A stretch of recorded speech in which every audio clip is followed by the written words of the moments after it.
Hello everybody! Welcome back to Code Source with Profanis. In this video, we will continue our exploration in signal forms and we will see how to create an async validator, a way that allows us to make an asynchronous operation, such as making an HTTP call and check if a provided username in a user registration form is valid or not. Without any further delay, let's get started. This is what my form looks like. We'll have the department, we'll have a username, and then we'll have the age. And if I go back to VS Code, what we can see is that we'll have the user form values, which is the department, empty string, username, empty string, and the age, again, this is the value 0. And then we'll have the user form where I just require the age and the username. And we would like what we said at the beginning of this video, we would like whenever we type anything into the username to invoke an HTTP call. So if I go here, we can see that we'll have the department and we'll have the username. And this is where we would like to work today.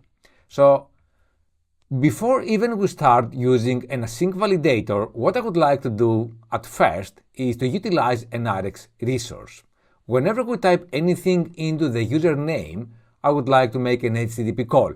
At least this will give us an idea that, you know what, our HTTP currently works. Till the end of this video, we will have a full understanding of how to create an async validator. Stay tuned. So let's do now the following. Here I will create the username resource, This will be my rxResource. And then here I need to have two different parts. The first one will be my params. And for this one, I would like to grab the user form, username. I need to have here the parentheses to grab the state of that field. And then into my stream, what I would like to have is the actual params. And then I will just return, I want first to have a condition. Do I even have params? If so, then have something like that. Auth service username is available. Otherwise, have something like that, of true. So this is my username resource.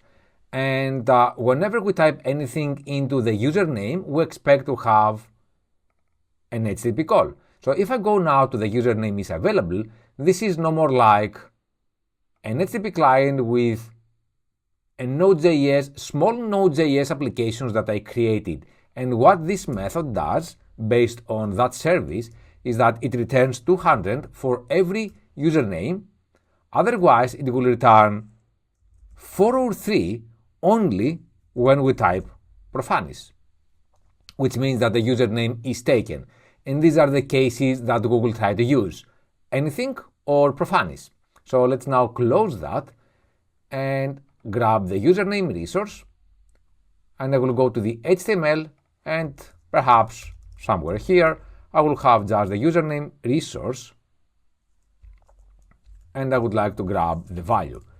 So let's now go to the browser to see what we actually have. And it seems that we have true here, okay?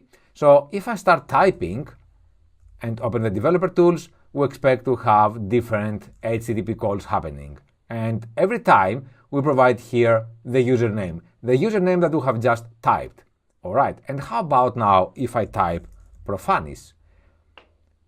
For that one, we can see that indeed we have a 403 forbidden, which is the status that we wanted to have. And if we check now the status, we did not have anything here. The reason for that is that, let me go here. Perhaps I need to apply an error handling. I will catch the error and I will return just false. And now if we try that once more, we expect to have false here. Nice. So we have the correct status. I mean, we have true or false depending on the 403 or 200 OK HTTP status message. But we need now somehow to link this response with the actual form invalid state. To do that, of course, we need to have the async validator. The async validator, before even we start typing, it has the following things. It accepts the params, and I will explain what this is. it accepts the actual factory, then it requires to have an onError function and also to have onSuccess function. So the params here has an access to the form context, where what we can do is to grab any form field value or any form field state from our form and then construct the actual params object. And this kind of parameters will then be passed to our factory. And the factory will be the actual function that will be used to make the HTTP call. But the factory itself requires to have an implementation. And the implementation is based on the resource that we have just created. And we will try to move the exact same thing that we created into the factory function. If something goes wrong, the onError will take place. And this is a very handy part where we can mark the field as invalid by providing a custom error. And the same thing is happening with the onSuccess, which means that if everything are okay, and if for any reason that field is invalid, we have to clear the invalidation and mark that as valid.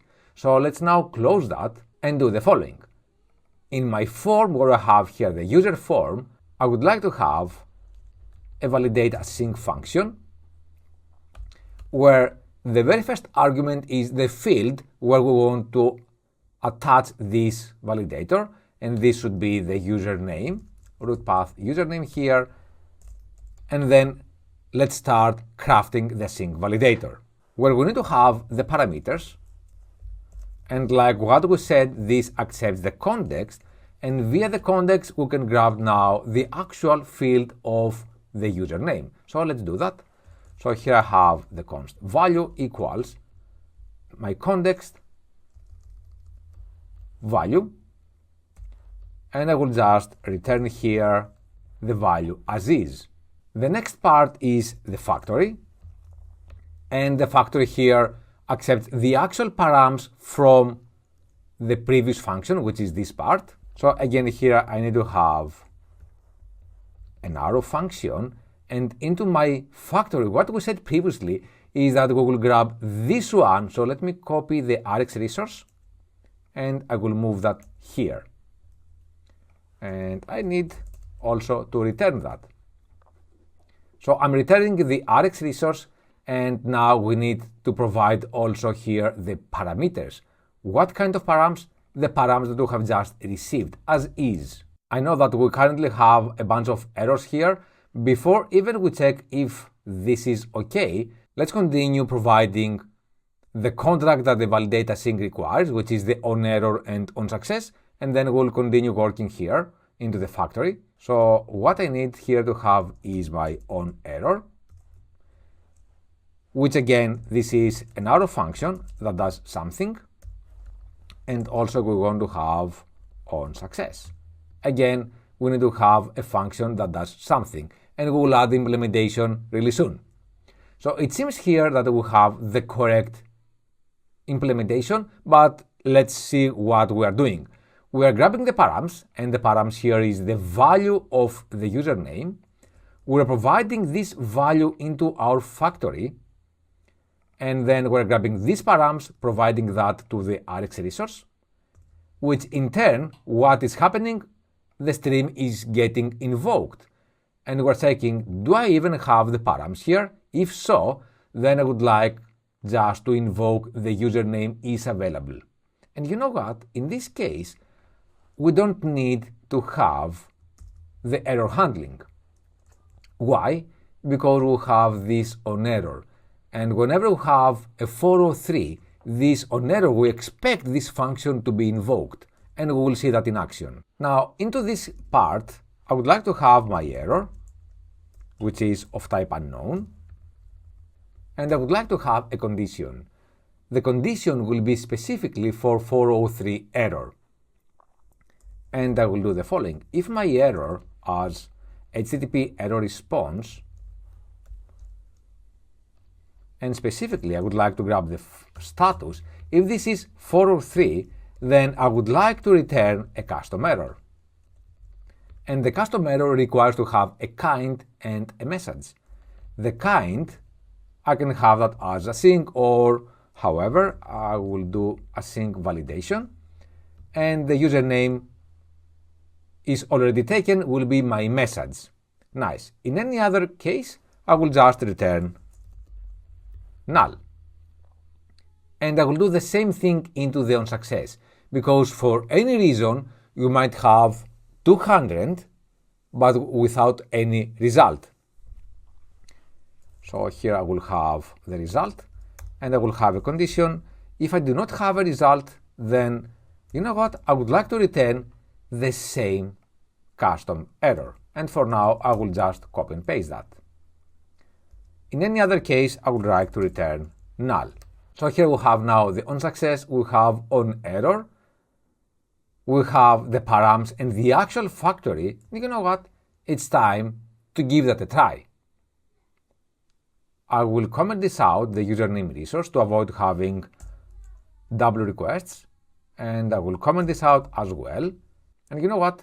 Since we do not have any indication in the username if this is invalid or not, I will just have here the user form, username, just the errors to see what is happening. So let's go to the browser and give that a try. So here I have the kind required because the username is required, and if I start typing, we can see that we have something empty. How about now if I type Profanis?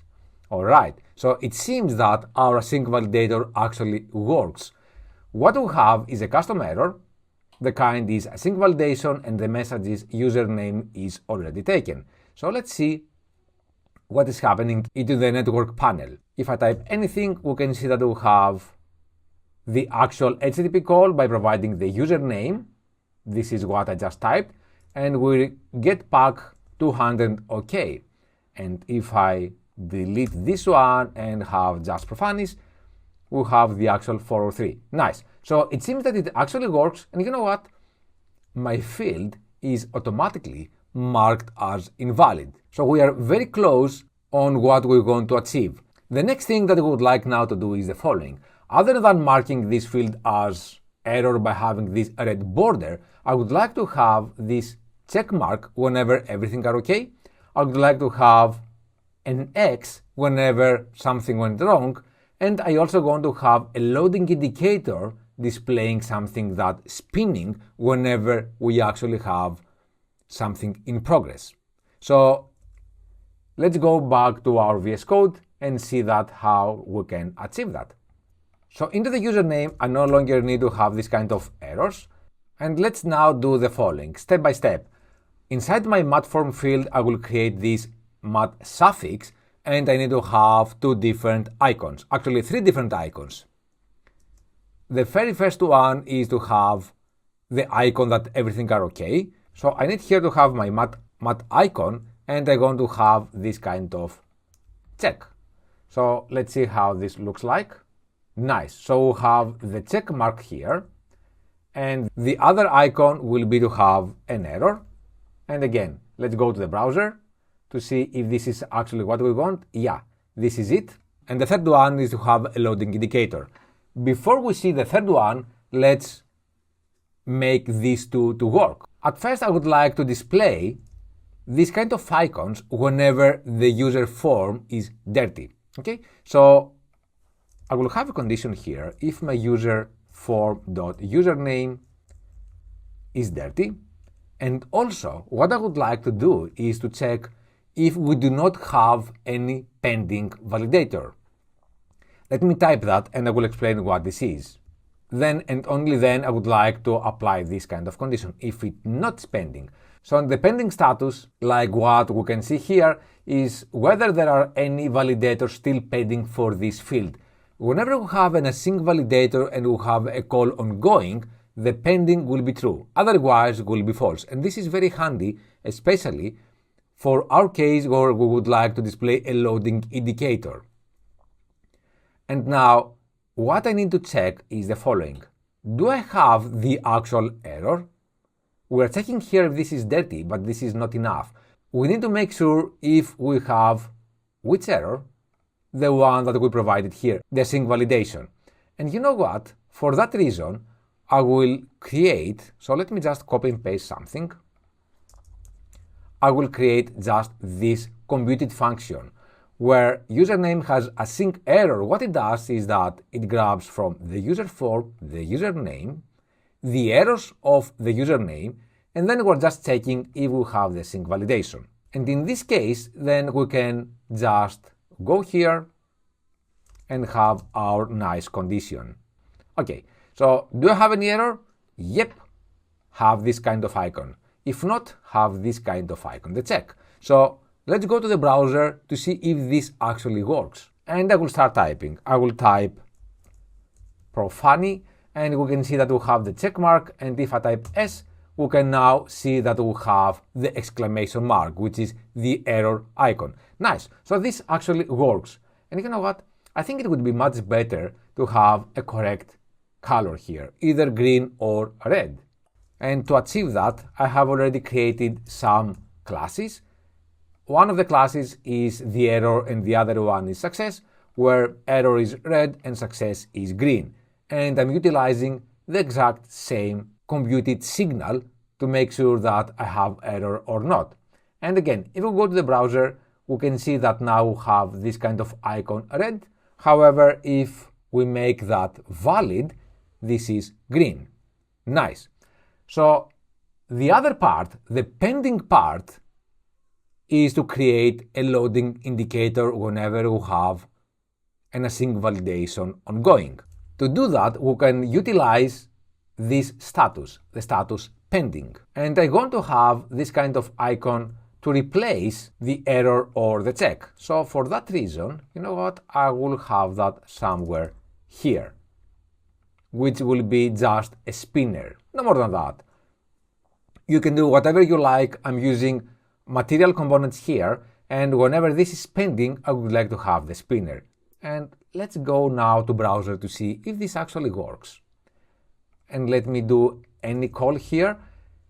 And you know what? Let's apply some throttling. I will have here 3G and I will start typing. It seems that something went wrong with my code. So let's go back to VS Code to see what is happening. Of course. So what I did here is that I placed that in a very wrong place. I'm going to have this condition internally. I will move this as well. And I don't want to have this kind of pending on this kind of condition. Of course, this is wrong. And I will move that a bit down. So now I expect to have the actual loading indicator. And if I start typing, we can see now that we have the loading indicator, and after a while we'll have either the check mark or we'll have the error icon. The very last part now is something to improve the ongoing HTTP calls. So here we have way too many HTTP calls. So we need to debounce that, let's say for 300 milliseconds. Something that we are very used to do with rxJS. But how about now with signal forms? How can we achieve that? What we can do is into my form, into the schema of the form, I can just use the debounce function, provide the path. I would like to debounce what? The username for, let's say, 300 milliseconds. And if we now go to the browser, let's refresh everything, and I type profanis, we expect to have just one call, what we can see here. However, if I start typing very slow, we expect to have more calls. But yeah, this is the logic that we have applied, which is 300 milliseconds. So this is what I wanted to share with you today. Please let me know what you think in the comments below, and do not forget to subscribe and click the ring bell. See you in the next video.